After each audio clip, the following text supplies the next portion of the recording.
Si vous pouvez désormais acheter votre tube d'aspirine sur Internet, c'est en grande partie grâce à ce pharmacien. Profitant d'un vide juridique, il s'est lancé l'an dernier dans la vente en ligne de médicaments sans ordonnance. Personne n'a osé le faire parce que, si vous voulez, notre profession est très réglementée. Et moi, j'ai décidé le 14 novembre de plonger. Et donc le 14 novembre de l'année dernière, on a ouvert le site. Et donc ça a fait beaucoup de polémiques. Et peu de temps après, un peu plus d'un mois après, finalement, le gouvernement a proposé une ordonnance pour organiser la réglementation.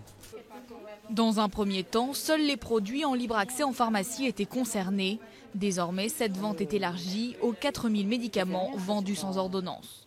Seuls les sites qui sont affiliés à des pharmacies physiques sont autorisés à vendre ces produits qui peuvent être envoyés par la poste, ce qui inquiète nombre de pharmaciens.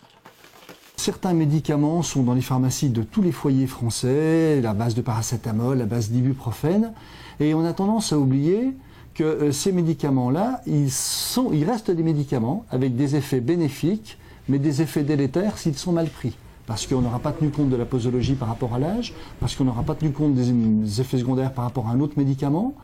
Un récent sondage devrait rassurer ces pharmaciens.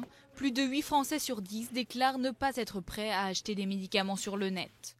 Je préfère voir exactement ce que j'achète, quoi. Je préfère quand même venir en pharmacie parce que les médicaments, j'aime mieux être conseillé quand je les prends, quoi. Côté prix, pas de différence entre la pharmacie et son site, mais la toile permet de comparer aisément les prix d'une officine à l'autre, ce qui devrait profiter aux consommateurs. En Italie, la libéralisation partielle du secteur a permis de faire baisser les prix des médicaments sans ordonnance de 25% en moyenne. Le test de grossesse est vendu chez nous à 1,90 € et sur lequel on a une marge tout à fait correcte. Et aujourd'hui, j'ai fait un relevé autour de ma zone de chalandise sur une douzaine de pharmacies. On arrive avec des prix qui sont à 6, 7, quand ce n'est pas 8 €, avec des écarts de prix très importants. Et ça, les patients, ils ne l'acceptent plus, ils ne le tolèrent plus, quoi. Des patients qui pourraient bénéficier d'une baisse de prix encore plus forte dans un avenir proche. L'autorité de la concurrence étudie en effet déjà la possibilité de vendre certains médicaments hors des pharmacies.